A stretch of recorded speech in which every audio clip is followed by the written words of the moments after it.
Okay, let's get started then on the next masterclass. Today, for part one, I'm actually going to be looking at answering a question that was sent to me via LinkedIn. It was sent to me by Cameron R. I don't know the surname there. Thank you very much, Cameron, for sending that through. So Cameron sent to me, I am currently studying cybersecurity and I would love to know what you look for in a candidate. It's a good question. When you're going for your first job or for your second job or for any job really in information security, and you could apply this, I suppose, to pretty much any particular role that you may be going for. It might be in IT, it might be in all kinds of things, but specific to information security, I want to kind of answer this in a very lengthy fashion.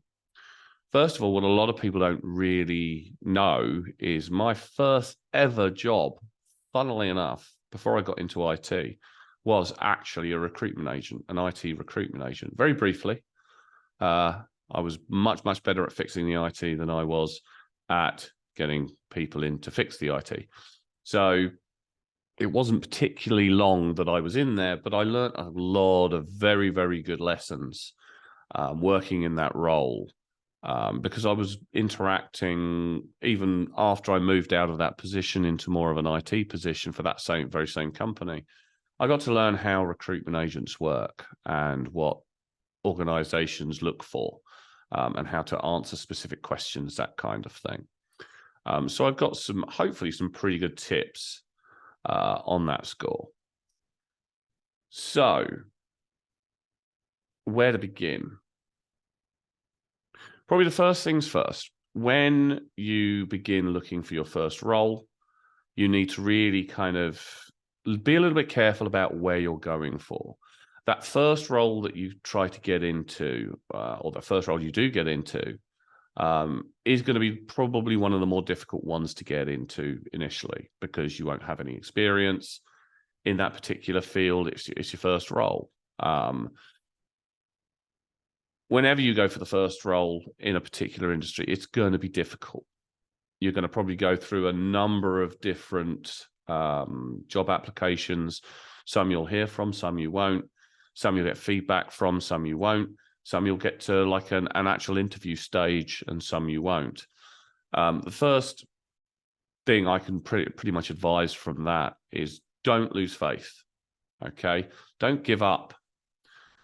If you want to get into InfoSec, you will get into it. It can sometimes take a little bit while to get there. You just have to apply for all and every job that you think may suit you, or at least may get you on those first rungs of the ladder. The second thing I would advise is, whilst I would advocate not being too choosy what you go for first off to get your initial set of experience, just be a little bit careful of the organizations you go for. Careful not to get into one of the larger organizations where feasibly you're going to get very much pigeonholed, okay? And what do we mean by pigeonholed? We mean you kind of walk into a company, you get given a particular role, say on help desk, and you can never seemingly move out of that role. Now, some larger companies are better at recruiting internally than others. Larger companies, you do tend to be able to possibly move laterally through the company rather than what we call dead man's boots. But just be a little bit careful. Try not to go for companies that are way too big and well known as being chop shops and people who take advantage of students or new people coming into the business. The reason I say that is they can really quickly put you off your career. Sometimes it's best to go for the smaller organizations where you can really make a name for yourself. You can potentially quite quickly actually move through the ranks and get trained in specific areas where they need people's talents but they don't have those particular talents in-house at that time. When you're working for the bigger companies, yes, you've got a certain amount guarantee because they're large companies, that kind of thing.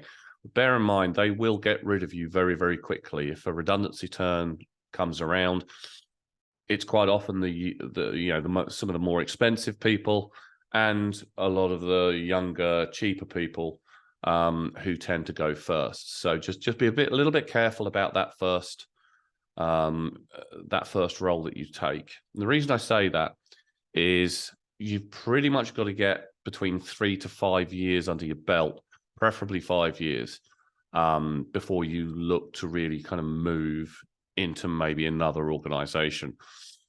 5 years is kind of like the holy grail of experience that most organizations will require for kind of like the lower end of the mid-level jobs. Don't chase the money, chase the role, chase the experience, chase what it's going to give you. There's always time down the line to negotiate for really good money. So don't chase the money in the early days. Yeah, okay, make sure you get paid reasonable for what you're doing. We all need money to survive, but you're looking to develop your career first and earn money second in many respects. A couple of top tips. If you're going for a job with a recruitment agent, send your CV in, give it about 25 minutes, half an hour, and then call. Okay. You may not get through to the recruitment agent. You may get through to one of the recruitment agent's people who will feasibly do that initial kind of discussion with you to try and see whether or not you've got the ability to actually go for the role and feasibly get it. Because that's what recruitment agents are interested in, people to get a role. If it's unlikely you're going to get the role, you can talk all you want, you can ask all you want, you can beg, you can plead, whatever, cajole. You're not going to get put in front of the customer. They've only got a limited amount of people really they can put in front of a customer before the customer kind of gets a bit annoyed. And that can be between 3 and 8 people as a general rule. Sometimes it's more, sometimes it's less, but the lower end role that you're going for, if you're quite early on in your career, the more people will probably go in for it. So you've really got to find some way to shine. Just make sure your CV is really tight. It's really good. There's plenty of places out there where you can find out how to write a good CV.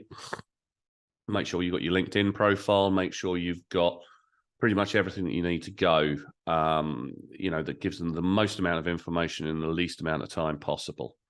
That's rather key. Okay. Things have changed a little bit, obviously, since I last went for a job. It's been 17, 18 years, maybe longer. I don't know how long. It's been that long. Commonly, what will happen is if you get to an interview stage, you are probably very likely you're very high on the list of people who could feasibly get that job. The reason why I say that is if you really didn't look like you fit, or your CV was terrible, or they didn't like something about what you'd written in your introduction on your CV, then you get filtered out very early on. They won't even give you a chance to see you. If you're in an interview situation, they've established that you're probably likely to be able to do the job. They want to more see how you are, what you're like, whether you fit the team well. Yes, they're probably going to quiz you. They might put you through the ringer with a few questions just to validate that you do know what you're talking about. But on the whole, if you're in an interview stage, they already know or they believe that you can probably do the job. There'll be some validation, but you're there. If you're on to a second interview, that's when you're highly likely to get the job. It'll probably be you and maybe 1 or 2 other people that you're going for that job with. So as a general rule, once you reach that second stage interview, they really only want to know about you. They're probably not going to quiz you too much on your skills. They might ask a few things about what you've done in the past and some more contextual kind of questioning. But as a general rule, they're more interested in you, what you're doing, what you've done before, what your thoughts are. So just bear that in mind when you're going for an interview. Last tip when it comes to like recruitment and the initial recruitment, if you do an interview, phone the recruitment agent about half an hour afterwards and give them some feedback. Also, if your recruitment agent starts dodging your calls, it's highly unlikely you got the job. They're not going to spend any time with you if you haven't got the job. They're not going to spend any more time with you unless they've got a specific role that you could feasibly walk into. They're not going to bother with that. Okay, so if they're ducking your calls, give it 2 or 3 calls over the next day or so. If you don't hear within the sort of get hold of them within the first 24 hours without particularly good reason, then you won't have got the role. So just move on, go for other roles. Okay. So what do I look for when I look for candidates? Well, the primer for this particular set of masterclasses that I did very early on kind of gives you a good indication of really what I look for. I look for, if you've gotten to an interview stage with me or one of my team, then it's highly likely that we believe that, as I stated before, that you can do the role. So we will kind of put you in situational discussions where, what would you do with this? What are your thoughts or opinions on this? We might go out of the box a little bit and ask what you do in your spare time, and maybe kind of quiz you a bit on things that you enjoy doing or hobbies that you have. Reason why we do this kind of stuff is we want to know about the person behind the skill set. Skill sets are a skill set, and if you're going for your first role or you're very young in your career, you're going to have a lot of holes in that particular skill set, and we do realize that. For us, it's more about who you are, how you portray yourself. Are you articulate? Can you communicate? Are you sounding very eager? Do you come across as somebody that would be, good to work with? Have you got some really good ideas? Sometimes we'll ask you, what's your opinion on ransomware? What's your opinion on defense in depth? And we'll let you talk. And it's less whether you get it right or whether you get it wrong. It's whether or not you're answering things in a format that, we like and we can listen in on and we can agree on. I always look for the soft skills in candidates. Can they read the room? Can they, communicate efficiently and effectively?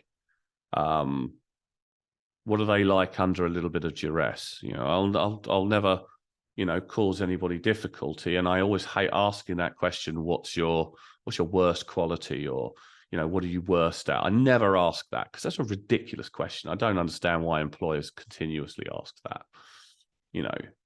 I look for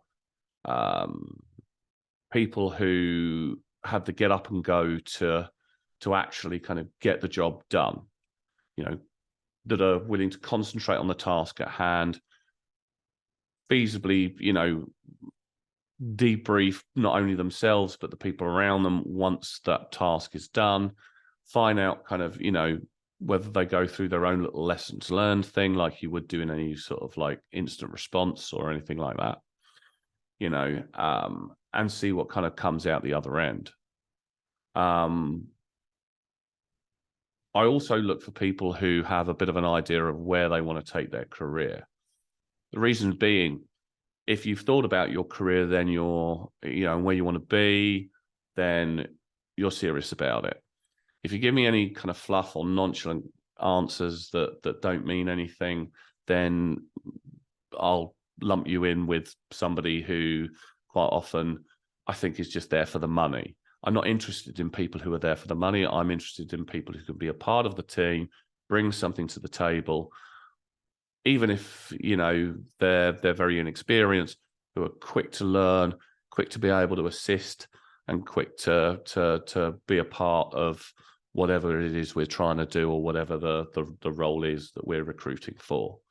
It's very important, psychology, rapport, mirroring, all the NLP things that I've gone over time and time again. Those are really important aspects that we consider when looking at candidates. You have to be ready to kind of jump into the fire, but show that you actually consider what you're doing before you start leaping into things, because nobody wants somebody who just kind of jumps in without thinking and kicks off. So yeah, that's what I kind of look for in a candidate. There's a lot of aspects of recruitment that I think a lot of people should learn before they actively go out and get that first role. It's not like getting a role in a shop. It's not like getting a role, in the call center at your local large company or anything like that. People are recruiting for a skill set, be it soft or be it hard or be it a mixture of both. Also, a couple of quick tips for that interview. Pause before you answer. It shows that you're considering your answer and that you're thinking about what that answer is. Don't rabbit off. Also, stop talking at times. Give the interviewer a chance to interact with you. If you're talking and you're not letting them kind of progress that conversation on their side of the fence, you're not gaining rapport. You're not helping yourself. So answer the question. Okay, give a reasonably expansive answer, but don't go overboard with it. Okay. Finally, there's always that last thing. Do you have any questions for us? Okay. Don't ask about money first thing. Yeah, the money will be what the money will be. Okay. Ask about training. What kind of training do you guys give? Obviously I'm quite young to my career. Would you be willing to assign me a mentor? That kind of thing. That's a really good question to ask. And a really, really top question to ask, and I used to ask this all the time. If there's a situation where you think maybe that interview has gone a little bit awry, a little bit wrong, or maybe you just want to see how you kind of did on the spot, a good question is, based off of everything that you've heard from me today, is there anything that gives you pause, or is there anything that would prevent you from employing me? That's a really strong question I got taught very early on in my career when I worked for that recruitment agency. It almost resets the interview. So if you have said something that they didn't like, or you have given them pause for whatever reason, it gives them a chance to bring it up and for you to feasibly appease any of their concerns at the end of the interview. And it looks really good on you that you've recognized that feasibly you didn't answer something quite in the right way. It gives you a second bite of the pie. It's a really strong question to ask. Plus, if they say absolutely not, we really like you as a candidate, it's a very good chance you've probably got the job. They may say, well, we've got other people to see, and so on and so forth. If they say that, then yeah, you're still in for a chance. Maybe there was something they weren't too keen on that you said. Or maybe they genuinely want to give like 2 or 3 other people they've got interviews lined up with a good pop at actually getting it. So just bear that in mind. But it's a very, very strong question to ask at the end of it. But yeah, big tip, just don't give up. That first role is the hardest one to get.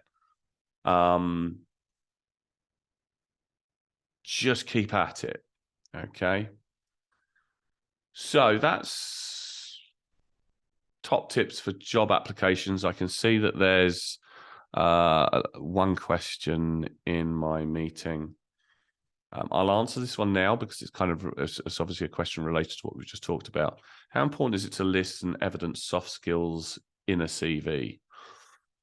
It's really important. If you've got a CV that's a little bit light on InfoSec experience, I would mention them: psychology, communication, that kind of thing. Think about things that the employer is going to want to see or might spark them to look upon you a bit more favorably. And do a fun one. You know, if you like boating, then put down that you like boating. If you're a gamer, put down that you're a gamer. If you like photography, put down you like photography. To some people, it will show that you've got a life outside of work. The other thing is, obviously, you may, if you put down a couple of them, don't put too many down. You may find that the interviewer is also, say, they're a geek and they're a big gamer. They'll pick up on that and go, "Oh, so you're a gamer? You know, what's it you're playing at the moment?" And you can gain really good rapport through the silliest of things on your CV with the soft skills and all the rest of it. You're looking to gain momentum with that individual liking you, responding to you, interacting with you. And it's a very quick and easy way to do that. So part 2, policies, procedures, and standards. One of the skill sets in information security that people don't necessarily like that much. If you don't have a policy set, you're about to write a very large policy set, which means you're going to have to spend a lot of time developing documentation.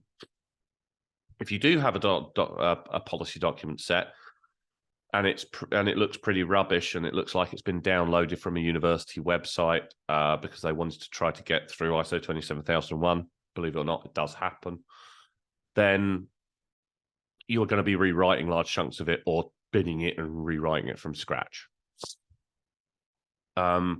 Policies, procedures, and standards are some of the more thankless and long-running tasks that you need to do, but you do need to do them. First off, let's hit the differences between a policy and a procedure and a standard. A policy is a document that outlines what the reader or the staff or whoever it's targeted at will do and what they won't do. Clearly laying out. You will use the internet in the organization for company use only. You will not browse pornography, gambling, OnlyFans, stuff like that. Policies are a selection of statements that are authoritative in nature. And when we say authoritative, we mean it always says you will or you won't. It never says you should, could, or maybe. Those are words to stay away from in a policy. And in a policy, lay it out logically. You don't want a ridiculously long policy that no one's going to read. Some organizations will have a Bible policy set because you will normally have multiple policies. And if you were to print it out, it'd be like 1 million pages long. Try and avoid that. Unless the company really, really wants that. Nobody's going to read it. The idea behind the policy set is someone's going to read it. If it's all lumped into one document, then that's great if you're submitting it, say, to a customer who maybe you're a service provider and you need to submit your policy to an organization to prove that you have a policy. It's great for that. It's not great if you actually want people to read it. Make sure that your policies are laid out, title of the policy. What is the policy for? Is it for risk management? Is it the risk management policy? Is it the incident response policy? Is it the acceptable use policy? Acceptable use for the internet, acceptable use for everything? Is it the data classification policy? Clearly outline what it is. Make sure you have an introduction. Make sure you have a scope. Who's the document aimed at? Is it aimed at everybody? Is it aimed at a particular subset within the organization? Is it aimed at third parties? What is it? Who's the audience for it? Then you'll have the policy statements, and the policy statements are basically there to say, as we said before, the authoritative aspects of thou shalt do this, thou shalt not do this, and so on and so forth. Keep them. I like to keep mine in kind of a single couple of sentences for each policy point, so it's easy to refer back to. Okay, if you make it one wall of text, again, people are going to find it difficult to find policy points in there. And sometimes if they want to do something during work and they want to check to make sure they're not contravening a policy in some form or another, they don't want to hunt through that wall of text. So, don't make them bullet points necessarily, but just make them individual statements all the way through. And then finally, very important, a lot of people miss this. Just admitting people. When it comes to the final part of your policy, always have a dispensation clause. Okay, what do we mean by that? At the end of each policy, make sure that you have a statement in there that says, if you need to contravene this policy for any particular business reason, then please contact a contact name, an email name, a departmental or organizational unit, however that may well be. You may come up with situations where an organization has a policy, but the piece of work comes in that will mean you'll have to contravene that policy. A good example is, say you're a web developer and you have a policy that says, as usual, no porn, no gambling, no nothing, and then you get a gambling site as a customer. Technically speaking, you're breaching a policy if you're looking at gambling sites to get inspiration on building that new gambling site for that organization. No one's probably going to say boo to a goose, but it's usually a good idea to make sure you look for that dispensation clause and you just get a dispensation. Because if anyone ever comes at you about it, why are you on a gambling site? What are you doing on a gambling site? Blah, blah, blah, and all the rest of it. You've got a clear dispensation from whoever owns, whoever that policy owner is, which is usually InfoSec or maybe the C-suite or whatever, that says, I've got a special dispensation because I'm working with this customer who's a gambling company, or maybe they're into certain types of content that you wouldn't normally have access to. Hopefully, most of the time you won't get millions of dispensations come through, but every now and then you might get one. But it's important to have that in there because there may come a time where somebody needs to contravene a policy for whatever reason. So that's a policy and how a policy looks. A procedure is different from a policy, and sometimes people get procedures and policies kind of mixed up and they kind of build them into the same thing, but they should always be separate documents, okay? And I'll go into why they should be separate documents in a little while. Procedures are very much how you're going to do something, the task or the methodology of which you're going to achieve that policy goal. So, and not everything needs a procedure, I'd like to point out. So, for instance, if you've got an incident response policy, you will likely, or you should have an incident response procedure that accompanies it. So, this is what you're going to do and what you're not going to do with incident response. Your procedure is there to tell you how you do it, okay? What steps are you going to follow? What information are you going to gather? Who are you going to communicate with? And so on and so forth. And different procedures mean different things for different situations, different people. But in essence, that's what a procedure is. Good tip, make sure you have a well-written procedure which tells you in English. If you're English, obviously, if you're French or writing it in a different language, then use that language. But, clearly outlining what that procedure is. It's usually a good idea to have an intro. it's usually a good idea to have kind of like a summary as well of what the procedure is, especially if it's a very lengthy procedure where there's a lot of gates that you've got to go through and checks and balances that you need to do. And finally, with a good procedure, always have a flow diagram at the end of it, a pictorial diagram that sometimes you can say, it's a good idea to save it off on a separate document as well. So you have one in your procedure, but then you have a quick reference guide outside of that.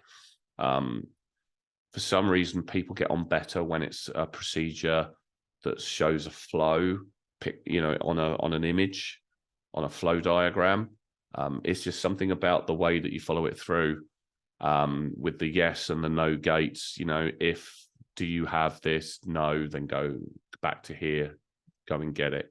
Do you have this? Yes. Okay, on to the next stage, and so on and so forth. Really, really good tip there. And finally, standards. Standards are what your standards are. So what's your encryption standards? What's the minimum standard that you're going to have for encryption at any one time? Okay, is it AES 256-bit? Is it something else? What's your standards for endpoint security? It's this particular product, this particular version. What's your standard for server sets, for your DMZ, for databases, for this, that, and the other? Okay, documentation is always a very, very important part of InfoSec. It's a very important part of IT. It's not always done properly, and there's always more documentation to do, sure. But standards are really important, because if anybody then says, right, I need to establish what I need to do, for encryption, and I need to review a product, say a new product, then they can look at your standard and go, all right, my product needs to have a minimum level of this for an encryption algorithm, so on and so forth, multi-factor authentication. It could be anything. Okay, so standards are an important part of that triumvirate of policies, procedures, and standards. Now, we've gone through what each of those are, roughly what they contain, and what's usually contained within them. So as a general rule, my rule of thumb tends to be policies change rarely. That's not to say they don't change annually, but once your policy is set and it's agreed by the C-suite, and it should always be agreed by the highest authority, especially security policies, because they need to have support quite often. Once you've got them, update them. Yes, you'll need to do updating, especially if you're doing ISO 27001 compliance or PCI DSS compliance or some of the other compliance models and frameworks that you'll see, because you'll need to at least do an annual update. And things do change, quite often, though, when you do your review, you'll be making very minor changes. They don't tend to change that often. So policies don't change that often. Procedures get refined. So what you'll tend to find is when you first build a procedure, you'll build your procedure in line with your policy, and you'll run through it a few times, and you may think, it's not quite there. There's maybe a few steps I could add in. Maybe there's a few things that I can update with it. It's not quite working for me. So you'll refine that procedure until a point where you think, actually, that's running really sweet. It's really good. It's running sweet as a nut. I'm going to set this in kind of a bit of stone now. And then that becomes a procedure. Again, it needs to be reviewed. It needs to be updated. It'll probably get updated a bit more often than policies tend to, because it's a procedure. Okay. And finally, standards. Standards are usually documents that are in line with the current acceptable industry standards. So, if your industry standard at that time is quantum encryption, let's just go into the future, then, it's quantum encryption. But that may change. Maybe you use a certain flavor of Windows for your server set, but then a new version comes out, a service pack comes out, whatever, Sometimes I've seen standards for specific departments that outline, what kit they're going to get and to what standard they're going to get it. What minimum level is the laptop going to be? Maybe they're architects and they're doing a lot of CAD. They're going to need a much beefier laptop than somebody who's, say, working in sales or feasibly working in finance. Somebody in marketing, quite often, if they're doing a lot of graphical design, they're going to need a slightly beefier laptop than feasibly your average person may need. Especially with things like pen testing, good example. Pen testing laptops tend to be kind of the reasonable spec gaming laptops, believe it or not, mainly because they are extremely powerful. They usually have a lot of RAM. Obviously, you've got the graphics and the CPU, which are normally, pretty damn good. And if you're going to do certain types of penetration tests, you'll need that kind of kit in order for you to do the job that you're there to do. Yes, people might go, oh, but it's a gaming laptop. It's like, yeah, it's a gaming laptop, but I need to have the beef to be able to run the tools at the speed that I need them run at without them falling over every 5 minutes and me having to then figure out exactly, what went wrong. So standards are an important one, and standards can sometimes go for a long time without changing, but more often than not, you're going to be updating them on a semi-regular basis. Policies, procedures, and standards are something that you will need to get used to in InfoSec, because at some point you will need to write one, and you need to know how they're written. It's a really important skill set, and I recommend it for anybody who's going to get into any part of InfoSec. If you're going to be a cyber lawyer, okay, you're going to be used to reading a lot of very wacky documentation. So it will probably come as second nature, but you should know what a policy, a procedure, and a standard is, because you're probably going to be referring back to them. If you're a pen tester, policies, procedures, and standards. Insert any job particular title in there, be it security, be it not security. Policies, procedures, and standards are key. Policies will protect you. If you have somebody internally who's doing something they shouldn't be doing, and they're saying, yeah, well, so what? I'm really important, or, go away because I don't like InfoSec people, which you do get from time to time. It's getting a lot less these days. Then you need to be able to refer back to the policy. And because quite commonly, you will make sure that your policy has been signed off by the board. If they contravene that policy, then you have something you can go back with where you can enforce that policy. Okay. And remember, that's really what a policy is there for. This is why we say always have authoritative statements in a policy, because you can't have any ambiguity. The dispensation clause is for any ambiguity, but you don't want to put any specific dispensations in that document, because it'll just confuse matters. And people will find, believe it or not, people will find ways to make things twist and fit pretty much any situation to give them an advantage if you let them. Okay. Not to mention that your policies and procedures and standards, less so with standards, but policies and procedures can be called into question in the event of a legal challenge or a legal issue of some description. So just bear that in mind.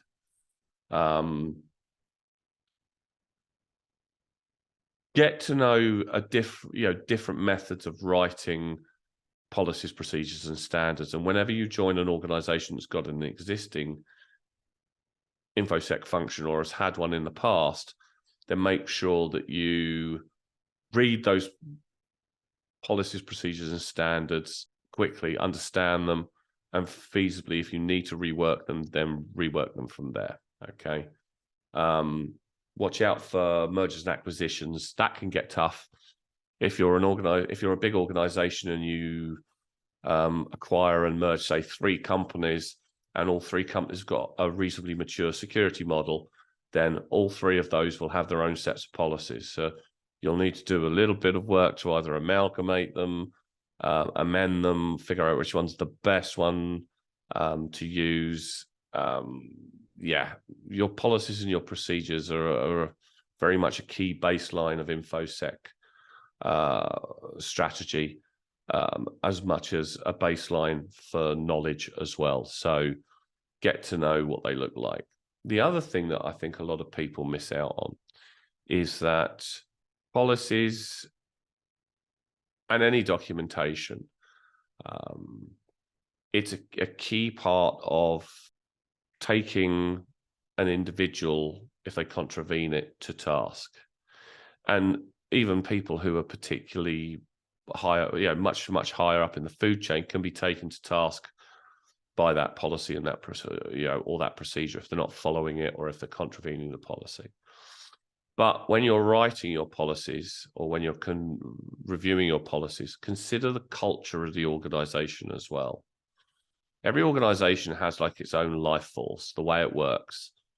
Some are very similar if they're in similar fields or they've been started by the same kind of person. You'll tend to find similar kind of cultures that run through as people, CEOs or owners or entrepreneurs move around.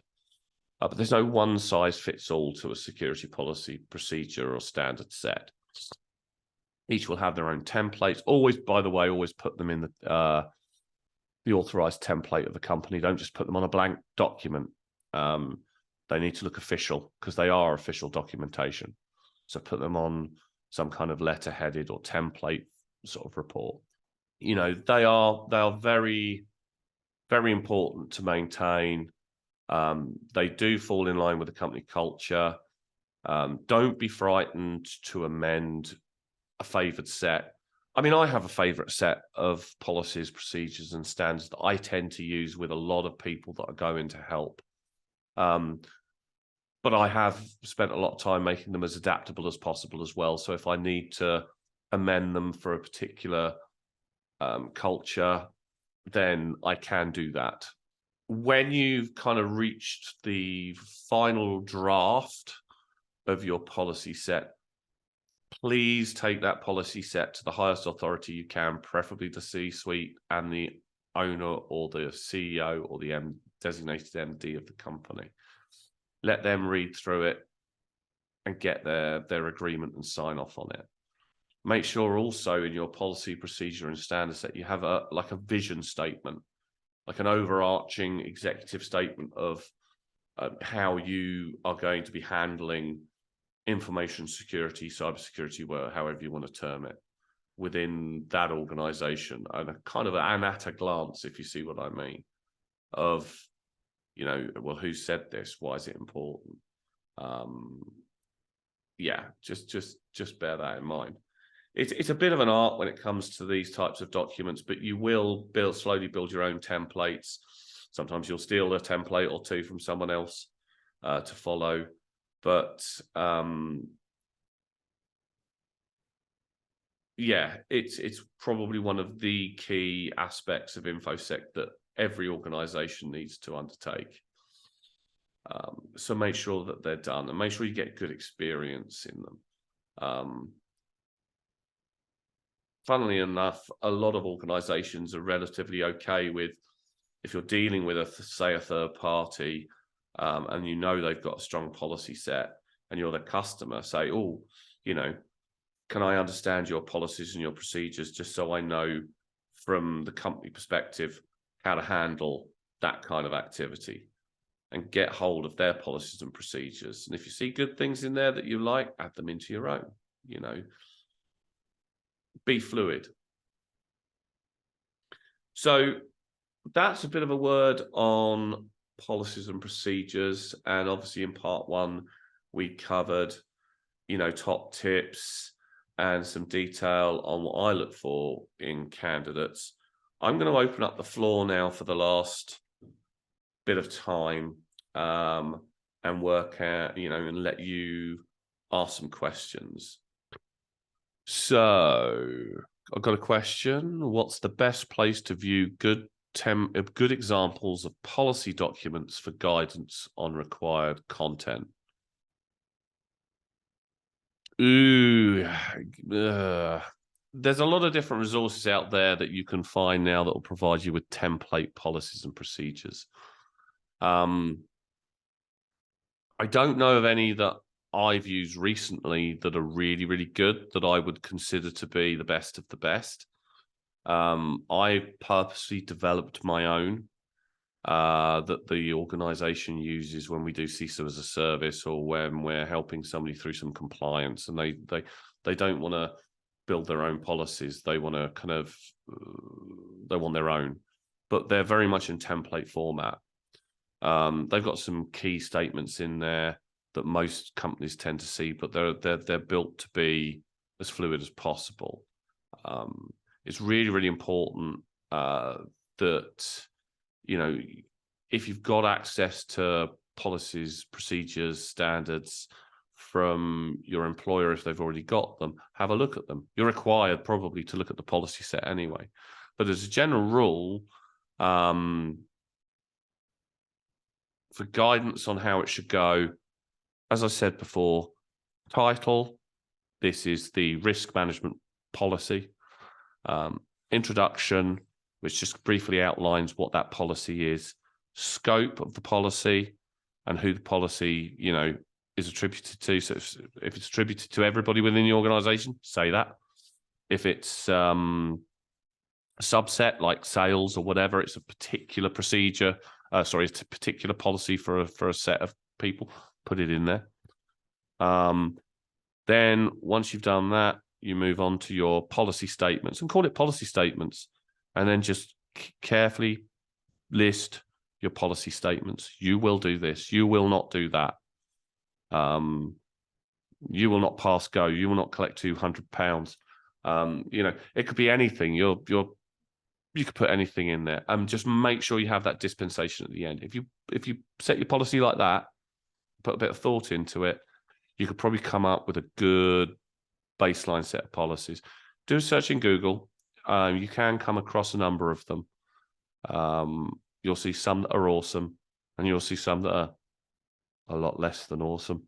So give it a go. If you want an example, get in touch with me on LinkedIn, and I'll give you one template policy example, so you can have that, and you can then model the rest of your policies based off of that. There's a couple of frameworks online you can look at as well. Security forums, NIST, that kind of stuff that do outline a certain amount of the information. SANS Institute is another one. There was another one, but I can't remember it offhand. Okay, anybody else got any questions? Come on, it's very silent today in the channel. I appreciate some of you might actually be at work and doing important things whilst listening to me yibber on, but feel free. It looks like Josh is going to ask something. Yes, sir. James, first off, thank you very much for the information. I'm pivoting from a job loss into more of an official cybersecurity role, so sucking up info like a sponge right now. Basically, I know I missed part of the beginning, and so you might have covered some of the jump starts into kind of how to hack your way in, as the title suggests.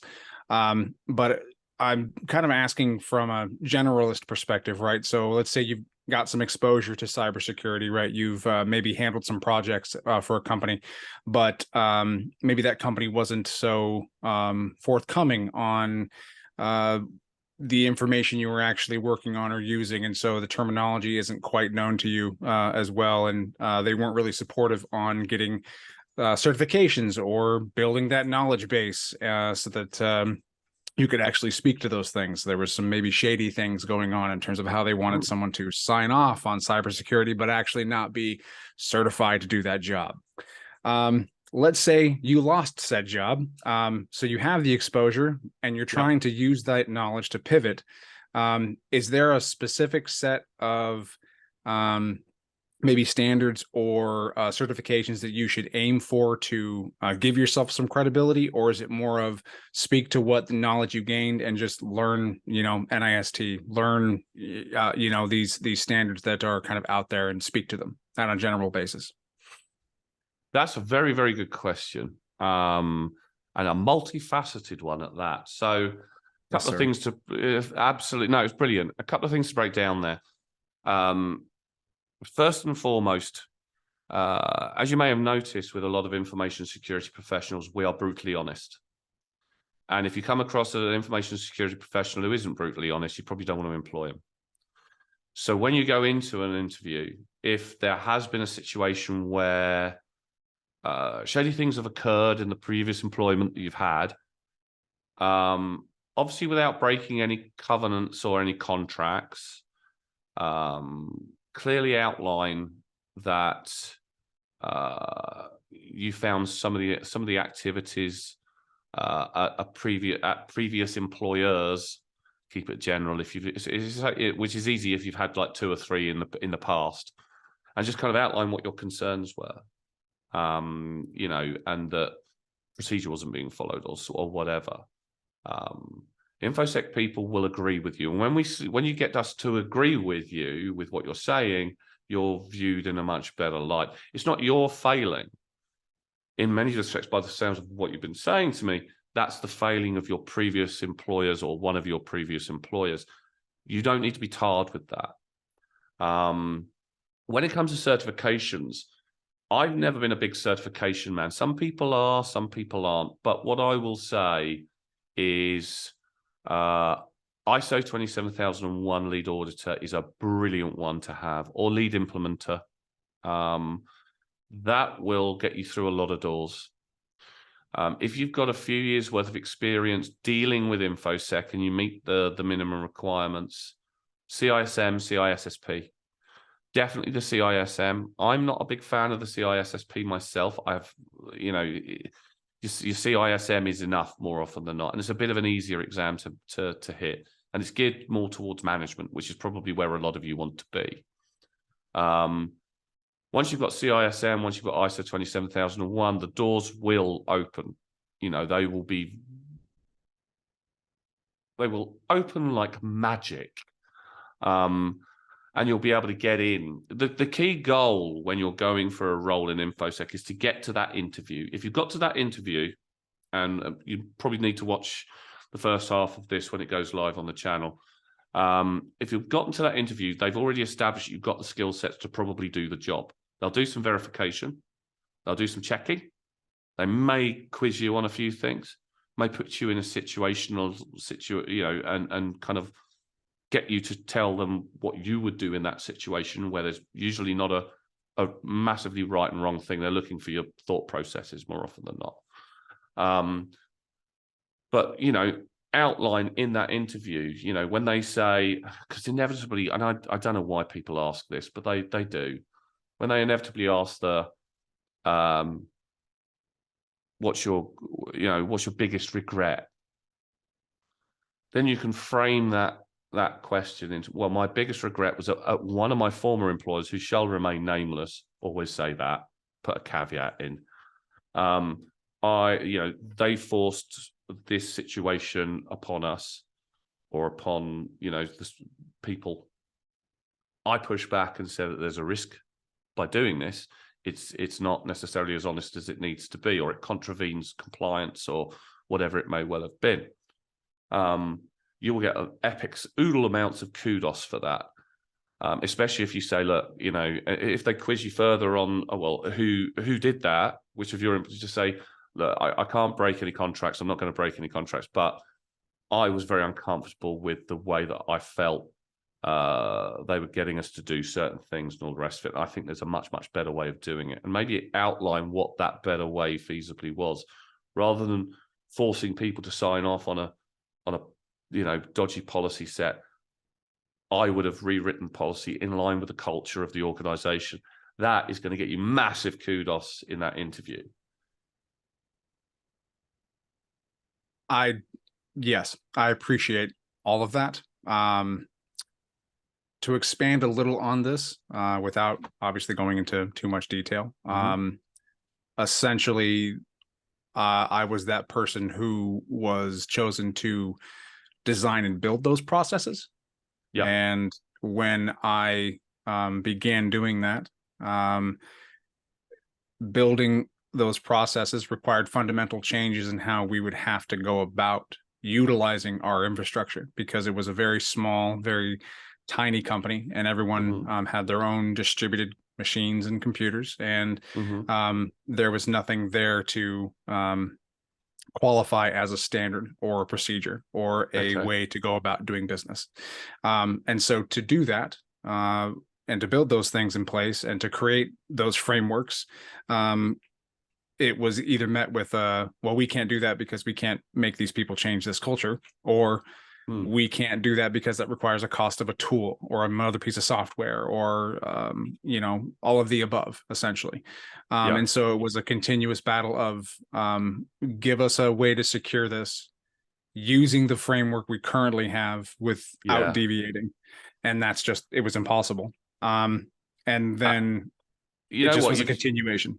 You've just described pretty much a large chunk of organizations' response to any request for increasing of security or buying of tools. Right, just on a small scale. Yep. Yeah, kind of like, how much budget do I have to secure the company? £5 and a pickled egg. Oh, brilliant. Right, and 3,000 users. Yeah, absolutely. Yeah. I mean, ultimately, there's only so much you can do. And in that situation, my advice is, this is why you have, again, it kind of goes back to the policies, the procedures and standards. This is why you would have a policy on risk management and a corresponding procedure and a corresponding risk log. Because, if an organization, I mean, I've come across it many, many times where you outline a potential risk or an issue that isn't being done that could cause them problems. And they, the top end management say, look, sorry, we just don't have the budget, or we don't see that as a threat or a risk or whatever. And we don't want to purchase that tool because we think you're just trying to spend our money. That's where you enter it into the risk log, recording everything that goes on related to security is really, really important. Because I have seen it many, many times where management has decided, or somebody in the organization has decided they're not going to do something, or they're not going to follow a policy because they don't like it or whatever. You raise that as a risk in your risk log. You then give view of that risk log to your bosses or your powers that be, and say, look, there is a specific risk here in this space, in this part of the organization, this department, whatever, or this individual who's looking to do this. I said, yeah, we view this as a risk. This is how I've assessed the risk. I need them to accept the risk ownership now. If they don't want to do anything, that's fine. They can choose to accept the risk as long as they sign off that they're the owner of that particular risk. Gotcha. That then absolves you entirely, or it should do. So if something happens from a legal. If something happens and they turn around and say, why didn't you do something about this? You say, well, I brought it up. Here's the email where I brought it up. Always save your emails. Another good tip. Here's the risk outline. And when I did it, make sure it's dated and stamped and who was involved. We looked at quantified the risk and we qualified the risk. We then communicated it. Here's the communication and the meeting notes for when we sat down with the individual and said, look, we need to do something about this, or you need to decide what you want to do about this. And this is where they decided they didn't want to do anything. They would accept the risk. Boom. At which point, all sight will go from you and will get pointed at whoever decided not to do it. It's one of our key tools, risk management. And it can be done very right, and it can be done very wrong. This is why it's worthwhile taking time and effort to look at different procedures. I mean, policies tend to be pretty easy to build. Once you get used to how you build them, you can tend to build them really quickly and really easily in line with the culture of the organization. Procedures are a little bit trickier. As I said in part 2, they require refinement, but they're key aspects of you proving that you've done something right. You've done it in line with what the company has accepted and signed off on. So, that's the other thing. Make sure your policies are signed off. And in your policy, it says you will follow the risk. The risk policy will say, one of the statements will say, you will follow the risk procedure and point to the risk procedure. That way you're following policy, you're following procedure. And there is a certain amount of what we call arse covering as well. Right. Yeah. CYA. Yeah. I mean, you can't always get it right. Sometimes you are going to get into situations like that. As long as you maintain your integrity and you're happy with what you've done and what you've said. Another good tip is if somebody comes to you with a problem or, you know, fix this with £5 and a pickled egg,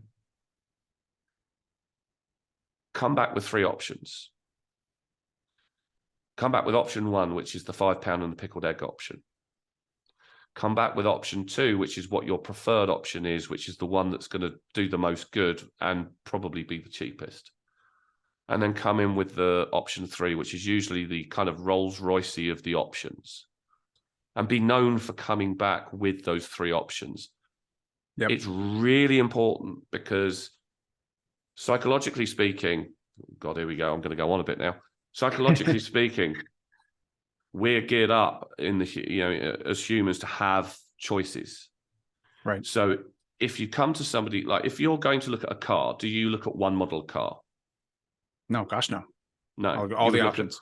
You would look at 2 or 3, wouldn't you? You kind of look through all the options, filter it down to a couple of manageable options, and it will probably be between 1 and 4. Objectively, 1 and 3, not including all the correct. Not including all the weird extras that sometimes they try to pile on top of you, but 3 models of car.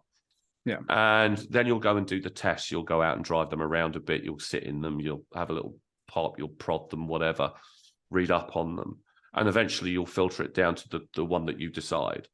I guarantee you, normally you'll have one option, which is the cheapest of the bunch. One option, which is what you're probably really seriously thinking about what you need to get. One option that you really would like to drive if you really could afford it, and you're trying to justify it to yourself. More often 100%. Than not, you're going to go. More often than not, you go for option 2. So make option 2 the most palatable. If you do that with any time, if somebody comes to you for, you know, fixing a problem, they won't go outside those 3 options because too many options is too confusing to them. If you come to them with less than 3 options, they will go elsewhere and get a 3rd option. In your case, if you're managing security, you don't want them to go off to some random other person in the company to get option 3. You want to control those options because you're in charge of security. Does that make sense? It does. I'm reading, the more I read about my situation and what happened with me, the more I'm reading that this is a pretty common thing, right? You're working for a small company. Yeah. They realize they have to have some kind of cybersecurity solution implemented for whatever reason, right? So we were, the company that I was working for was remotely connected to healthcare. And so even though they didn't really do, even though they didn't really do any processing of actual patient information, it was, you know, having to deal with that kind of framework. And so it just kind of got, you know, the can got kicked down the road, you know, just one person got tired of dealing with it and it rolled down to me. And I was not qualified to take that on. It was not something I had, you know, information in. I had a basic network technology degree. And so it was one of those things where, you know, hey, spin up as fast as you can and learn the information. And so I did. But at the same time, when you're dealing with these kinds of huge situations, right? Paperwork comes your way about signing off on compliance. Those are some significant fines if they reach your desk because of a breach or a problem. And that's when I started going, hey, we need to invest more in this as a solution if I'm going to have to sign off to say, yes, this is something I'm okay with being, you know, the man on the line for.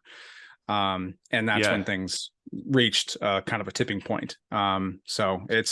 And that's happening more often than not in a lot of companies because they need these frameworks. They need these pieces of documentation to say, yes, I'm compliant in this section, and they don't necessarily have someone on staff. And so sometimes in small companies, they're kicking it down to whoever can take the responsibility on, and it either wins or it doesn't. And a lot of guys across Reddit forums and support groups and network chats are, you know, by the bootstraps of the bootstraps, just trying to figure this stuff out. And that's not always the best solution. And it can leave a lot of gaping holes.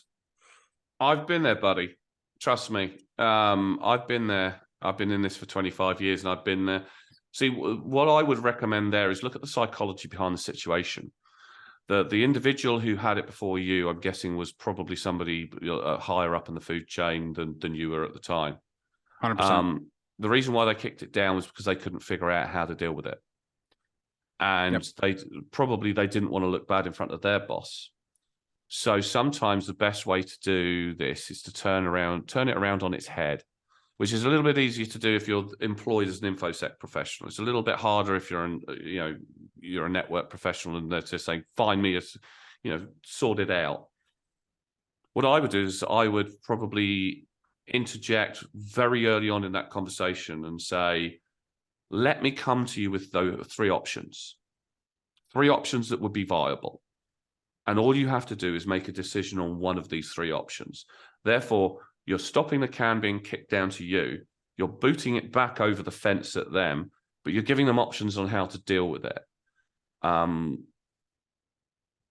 If they still try to boot it down to you and you don't feel you're qualified, then you're in a difficult situation. It's a judgment call at that point. And it depends whether or not you have good management. Good management will want to know that kind of thing's being done. So I've been running Razorthon for years, 17 years, something like that. Oh God, I don't know. It's been so long now. Wow.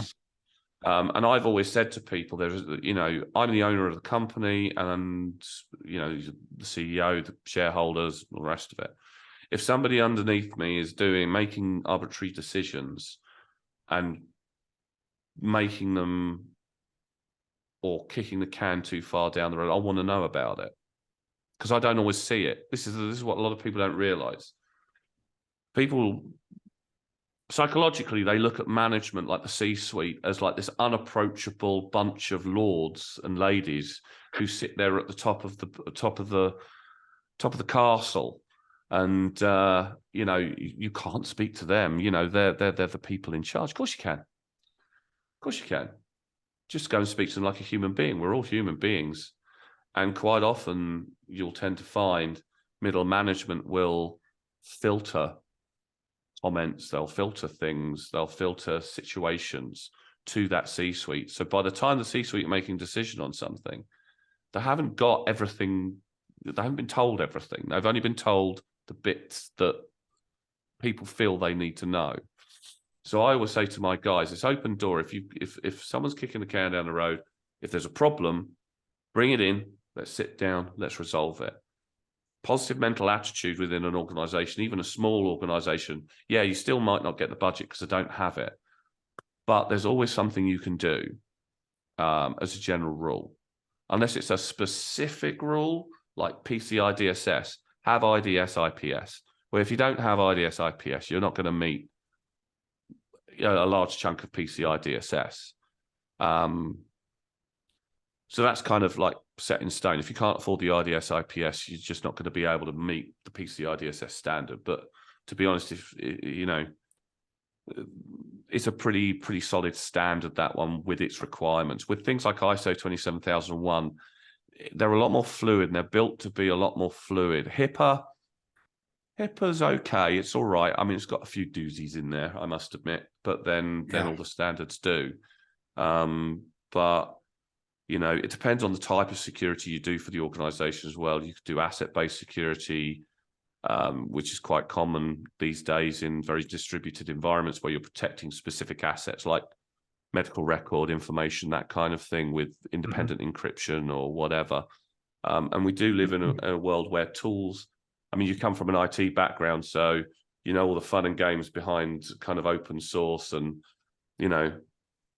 getting things working from time to time. So right, yeah, keeping things from being broken day over day or month over month, depending on what patch is actually live or usable. I used to be in IT. I know that one. Yeah, it's a fun game. I used to be in IT when it wasn't really any wizards. I'm talking NT4 and DOS days. That's how old I am. But I hope that answers your question. I mean, if you've got any other questions you want to ask Josh, feel free to. Are you on my LinkedIn? I just connected with you about 10, 15 minutes ago.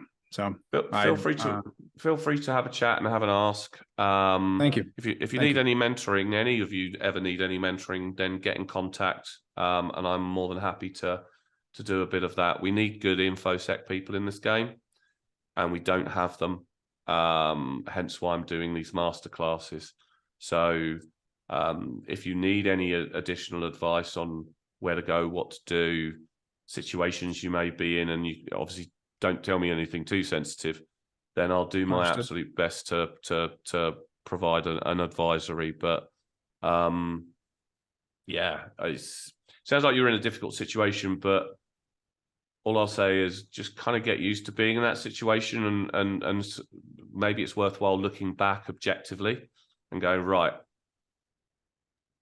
how can I stop myself and prevent myself from being put in that situation before? Or how can I handle it a little bit easier, or a little bit better? Maybe I need to create a policy or a procedure. Maybe I need to create a standard. Maybe I need to put a gating system in. Maybe I just need to go back to people with options before they make it my problem. People are very good at creating SEPs, you know, which if you read Hitchhiker's Guide to the Galaxy, SEP means someone else's problem, aka kicking the can down the road. Your information or your take on the risk log, right? I've heard of that, you know, the risk log before. I've heard of why it's used and what it's there for, right? Documenting problems over time, and, you know, taking the ownership off of you as the person who's bringing the risk and putting it back on the person who's the continuous risk.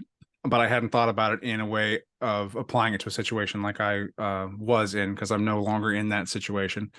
Well, that's a good thing. You know, you're out of it. No, 100%. It definitely ended in a way I wasn't ready for, but nonetheless, it's good that it's not on my plate anymore. So I'm on the hunt for a different option. So that's good. That's good. Any help I can be. I do have contacts over in the States. I don't know where you are. It sounds like you're somewhere over that neck of the woods. You know, we'll have a private conversation via LinkedIn, and if I can refer you over to people who might be able to help you in your situation, and or even mentor you over there, I know a lot. I know a lot of people. So I appreciate that. That's a huge ask. So thank you very much. That's all right. That's what we're here for. We got to look after us information security people. Have got to look after ourselves, because no one else is going to. No, and even some of us don't necessarily look out for ourselves all that well. It's just kind of the risk of the situation when you don't know. And that was my case. I was naive. I had no idea what was going on or what I was doing. It was my first tech job, so I had no idea. I came from a blue collar background. We've all been there. I was there. I was you 20 years ago, you know. So we've all got to learn, and sometimes we learn through listening to this kind of thing, or reading books or whatever, or listening to experiences that other people have had. Other times we have to go through it, and we just have to experience what the horror is. Very few people understand what it's like to deal with an angry, what I would term as back in the day, an angry user. You know, but if you've worked on a help desk for any length of time, you learn how to deal with really pissed off people. You know, if I've done a lot of guest lecturing in the UK for cybersecurity on and off over the years, and I see a lot of cybersecurity coming through who can't handle conflict. And I've said to them, look, you're going into InfoSec, you're gonna have to learn how to deal with conflict, because people don't always like InfoSec people, because you're giving them bad news. So, you know, learn it's how kind of a required skill set. It is. It's one of those soft skills that I mentioned, you know, so gonna need it. But anyway, time is drawing on. So anybody else with any other questions, please feel free to let me know. If you've got a really good question like Cameron did, I will add it in as content and cover it in one of the masterclasses. And equally, as I mentioned to Josh, if any of you want any additional advice and what have you, reach out to me on LinkedIn. Bear in mind, I'm not always instant, because sometimes we live in different parts of the world, or somebody wants me to do an audit for them, or I'm dealing with staff. But I'm always here to help. And if one of my team is better off to answer that, then I will get them to reach out to you if needs be.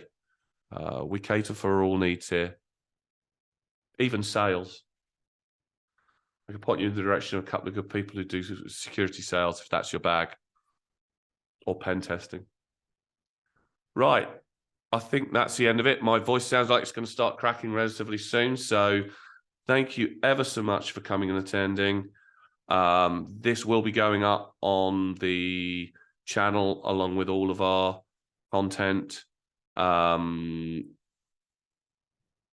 don't know how quickly it will, but it will do. For all of you out there, have a great weekend. Look after yourselves.